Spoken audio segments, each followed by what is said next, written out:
በአስረስ ማረና በጀዋር መካከል የተፈጠረው ጉዳይ ምንድነው? የአማራ ፋኖ ብሔራዊ ንቅናቄ የተባለው ኃይል ቃል አቀባይ ሆነው አቶ አስረስ ማረና አቶ ጀዋር መሐመድ የቃላት ጦርነት አካሂደዋል። አሁንም ጦርነቱ የቀጠለ ይመስላል። ከዚህ ጉዳይ በስተጀርባ ያለውን ጉዳይ በመጠኑ ለእናንተ እናቀርባለን። ሌሎች መረጃዎች አሉ። ሰብስክራይብ ማድረጋችሁን አትርሱ። አብራችሁ ስላላችሁ እናመሰግናለን። ይህን ቪዲዮ ላይክ በማድረግ መከታተል ጀምሩ።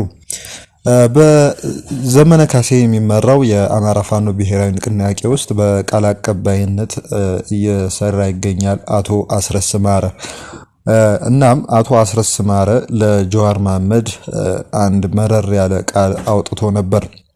ከዛ በፊት ግን አቶ ጀዋር መሐመድ በፌስቡክ ገጹ ላይ በወለጋ አካባቢ የሚንቀሳቀሰውንና በአፋብን ስር የሚገኘውን እንዲሁም ራሱን የአንሻ ሰይድ ብርጌድ ብሎ የሚጠራው ኃይል በመንግስት የተደራጀና የመንግስት የደህንነት መስሪያ ቤት የሚደጉመው ነው ሲል በፌስቡክ ገጹ ላይ በተደጋጋሚ ሲያጋራ ነበር። ይሄ ሐሳቡ ከየትኛው ጉዳይ ጋር ተያያዘ ብንል ከሰሞኑ በወለጋ አካባቢ የተከሰቱ ጥቃቶችን የፋኖ ታጣቂዎች ፈጽመውታል የተባሉትን የሰብአዊ መብት ጥሰቶችን በተመለከተ ይሄንን ጉዳይ አስታኮ ነው ያነሳው። ይሄም በመንግስት የተደራጀና ከዚህ በፊት ራሱን የኦሮሞ ነጻነት ሰራዊት ብሎ የሚጠራውና ጃል ፈቃደ ተብሎ በሚጠራው ሰው የሚመራው አንደኛው ክንፍ ጋር ተመሳሳይነት አለው። መንግስት የሚደጉመው ኃይል ነው ይሄ የአንሻ ሰይድ ብርጌድ የሚባለው ሲል ጀዋር መሐመድ በተደጋጋሚ ሲያነሳ ነበር። ከሰሞኑም በሪዮት ሚዲያ ላይ ከቴዎድሮስ ጸጋዬ ጋር ባደረገው ቆይታ ላይ ይህን ሐሳብ አንስቶ ነበር። በሌላ በኩልም ደግሞ ይሄ መንግስት ይህንን ኃይል ማለትም በፋኖ ስም የሚንቀሳቀሰውን ታጣቂ ኃይል ያደራጀው ወለጋ አካባቢ የብሔር ተኮር ግጭት እንዲቀሰቀስና ሰላምም እንዳይኖር በፈር ዞን ወይም ደግሞ ምንም አይነት የፖቴንሻል የሆነ መንግስትን ሊገዳደር የሚችል እንቅስቃሴ እንዳይኖር ለማድረግ ታስቦ ነው ሲል ጀዋር መሐመድ ሲያነሳ ነበረ። ከዚሁም ጋር በተገናኘ የጽምዶ የተባለውን በኤርትራ መንግስት አማካኝነት የተቋቋመውን እንደዚሁም ፖርት ሱዳንና ካርቱም በነገው ዕለት ደግሞ ራማ አዲክልታ አካባቢ እዛ አካባቢ የሚደረጉና የተደረጉ ስብሰባዎችን ያሰናዳው እንደዚሁም ታጣቂ ኃይሎችን አስተባብራለሁ የሚለውን ኃይል የሚደግፉ ፖለቲከኞች፣ ጋዜጠኞች የጀዋር መሐመድን አስተያየት በእጅጉ እየወቀሱት ይገኛሉ። ለምን ጥምረቱን የሚበትን ሐሳብ ያነሳል ጀዋር መሐመድ ብለው ማለት ነው።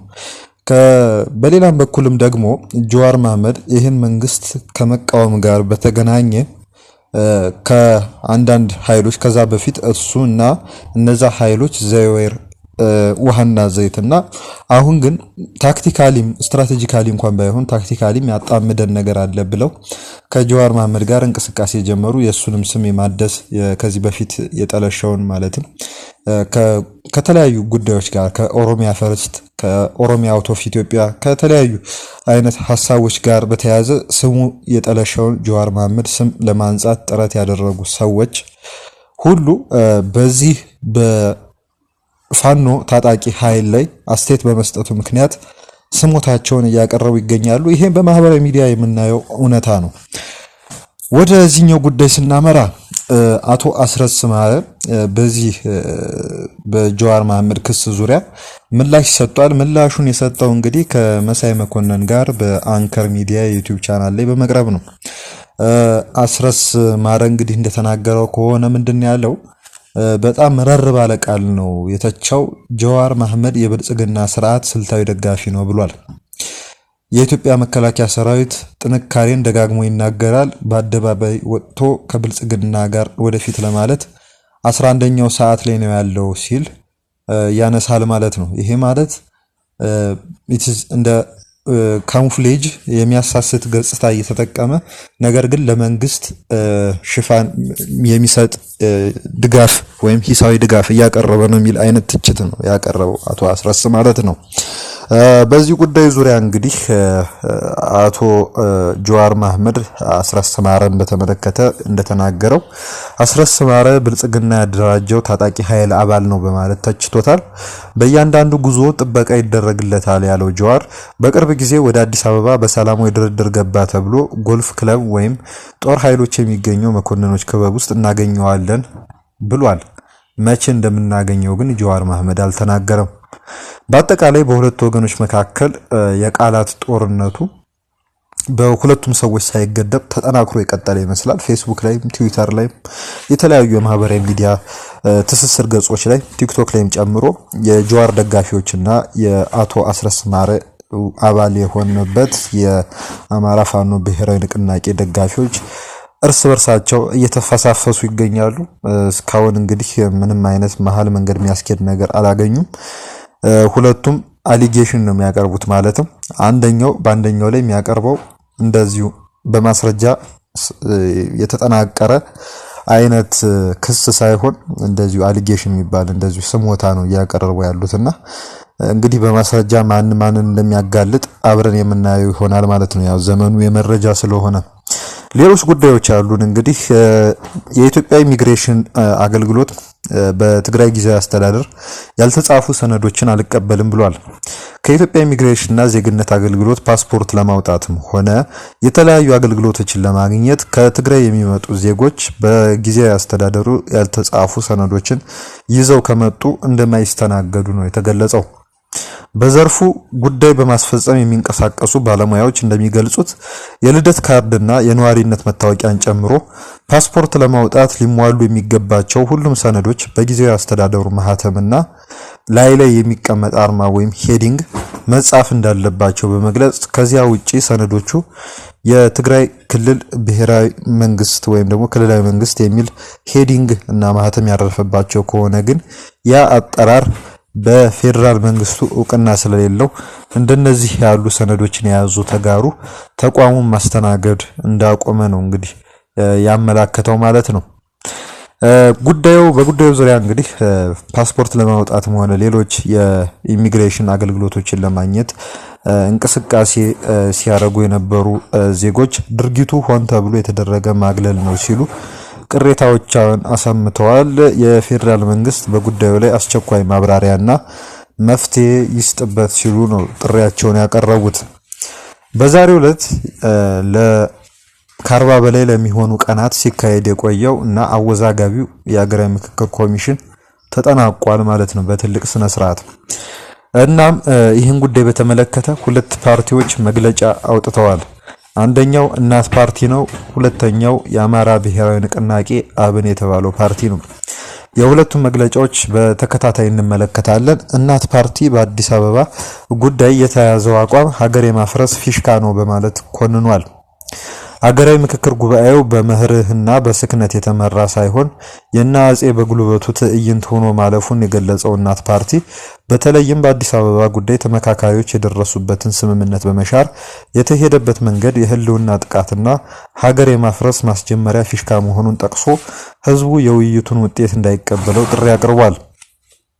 በዛሬው ዕለት በወጣው መግለጫ ፓርቲው አብዛኛው ተመካካሪ አዲስ አበባ ለፌደራል መንግስት ተጠሪ ትሆናለች በሚለው ሐሳብ ላይ ተስማምቶ ያለ ገዢው ፓርቲ ያደራጃቸው ቡድኖች አዳራሽ በመረበሽና ሂደቱን በማጓተት ፍላጎታቸውን በጨለማና ከተመካካሪዎች ስምምነት ውጪ አስጨብጭቦ ለማሳለፍ ሞክረዋል ብሏል።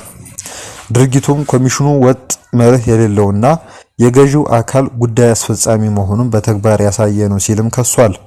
በተጨማሪም ኮሚሽኑ አስቀድሞ ያስቀመጠውን 75 በመቶ የውሳኔ ስምምነት መመሪያ በመጣስ ሂደቱን በሆይ እንዲጠናቀቅ ማድረጉን ያመላከተው እናት ፓርቲ የተለያዩ 3 ዋና የአቋም መግለጫዎችን ይፋ አድርጓል። የምክክር ሂደቱ ተጨባጭና አዎንታዊ ውጤት እንዳያስገኝና ባለው ቀውስ ላይ ተጨማሪ ቀውስ እንዲወለድ በር የከፈተው ጠበብ ሲል የኦሮሚያ ብልጽግና፣ ሰፋ ሲል ደግሞ ገዢው ብልጽግና ፓርቲ መሆኑን ገልጾ መላው የኢትዮጵያ ሕዝብ የምክክሩ ሂደት የተቃኘበትን አደገኛ መንገድ ተገንዝቦ ከዚህ አቅጣጫ ከሳተ የይምሰል ምክክር የሚወጡ አሳሳች ውሳኔዎችንና ሰነዶችን አይቀበል ሲል ጥሪ አስተላልፏል። በመቼው መንገድ ሁሉ ህዝቡ ይቃወም ብሏል። እናት ፓርቲ በሂደቱ ላይ የነበሩ የጎዱ ችግሮችን አስቀድሞ ሲገልጽ የቆየ በመሆኑ አሁንም ውጤቱን ለማስቀየር በናጼ በጉልበቱ የሚዘወረውን ድራማና የምክክሩን ውጤት ሙሉ በሙሉ እውቅና የማይሰጠው መሆኑን ያስታወቀው ማለት ነው።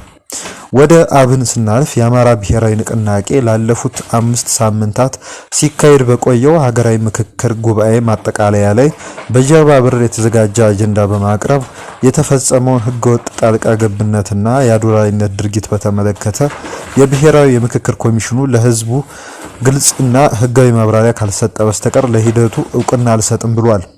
ንቅናቄው በዛሬው ዕለት ባወጣው መግለጫ ላይ እንዳስታወቀው የምክክር ሂደቱ በውይይትና በሰላማዊ መንገድ ችግሮችን የመፍታት ባህል ለማስጀመርና በህዝቦች መካከል አዎንታዊ ስምምነቶችን ለመፍጠር ከፍተኛ አስተዋጽኦ ነበረው።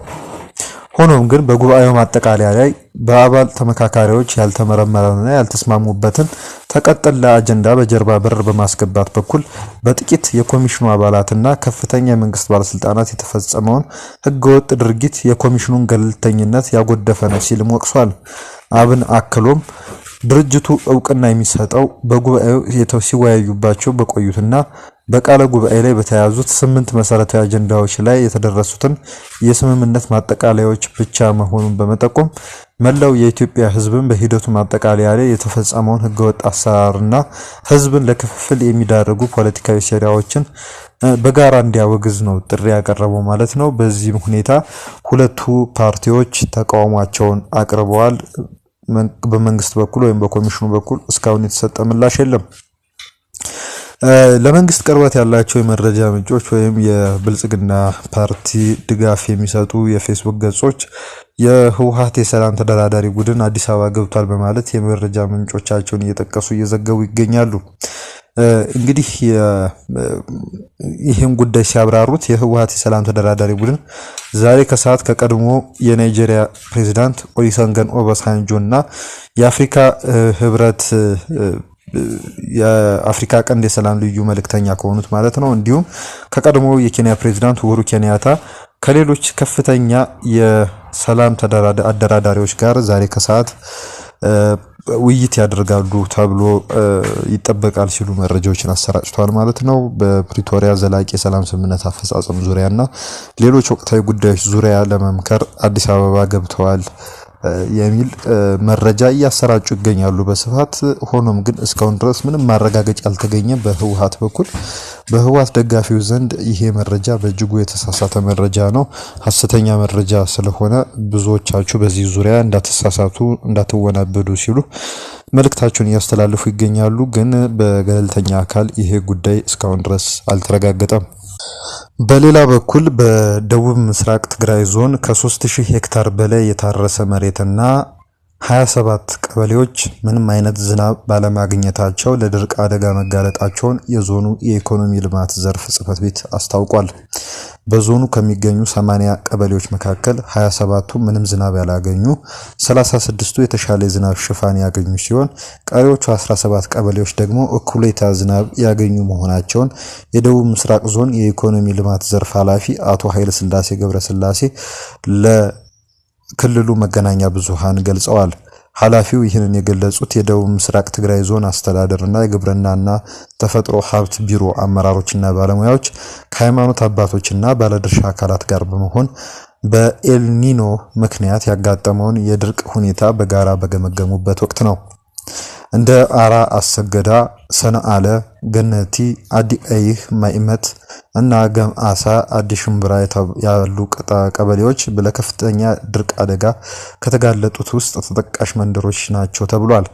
በዞን ደረጃ የኢኮኖሚ እንቅስቃሴዎችን ለማጠናከር በርካታ የግልና የጋራ የጉድጓድ ውሃ ቁፋሮ እየተካሄዱ መሆናቸውና እነዚህም እንደ መልካም ተሞክሮ እንደሚቆጠሩ ተገልጿል። ከዚህም ባለፈ ደግሞ የተለያዩ የድርቅ መከላከል ስራዎችን መስራት ይገባል ተብሎ ትዕዛዝ ተላልፎ እየተንቀሳቀሰ እንደሚገኝ ነው ዞኑ ያመላከተው። የዞኑ ዋና አስተዳዳሪ አቶ ከላሊ ሀጋዚ እንደተናገሩት የ2018-19 የምርት ዘመን የግብርና ምርት እጅግ አሳሳቢ ሁኔታ ውስጥ ወድቋል ብለዋል።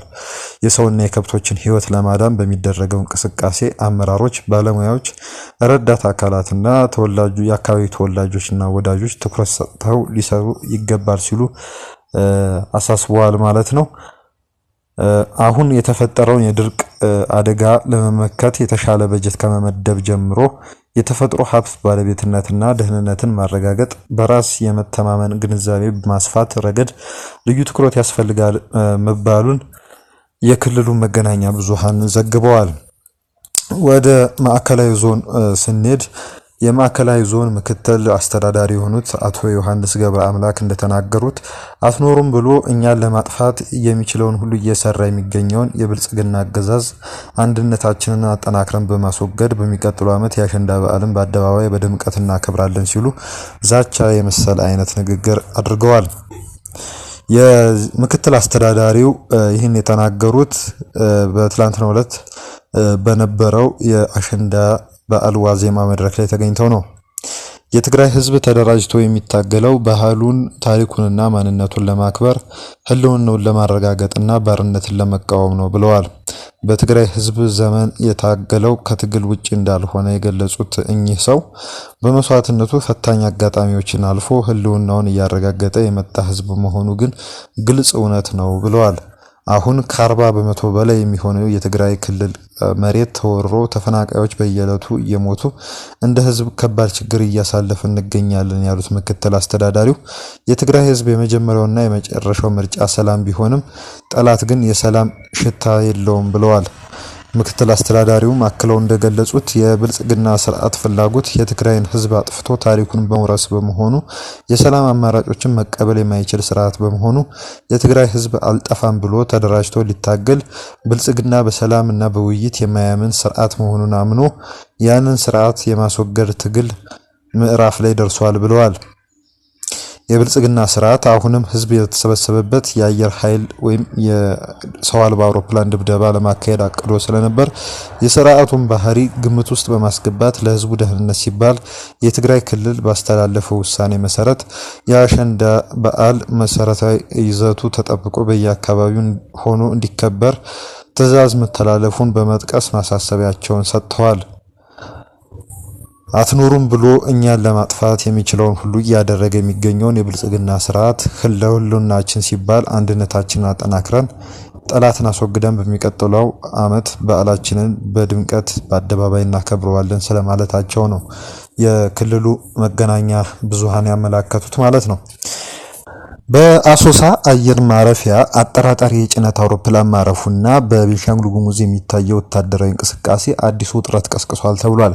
በኢትዮጵያ ቤንሻንጉል ጉሙዝ ክልል ከሱዳን ወሰን አቅራቢያ የሚገኘው የአሶሳ አየር መንገድና አየር ማረፊያና የሀገር መከላከያ ሰራዊት ካምፕ አዲስና አነጋጋሪ ወታደራዊ እንቅስቃሴዎችን እያስተናገዱ እንደሚገኝ በቅርብ ቀናት ይፋ የተደረጉ የሳተላይት ምስሎች ገልጸዋል።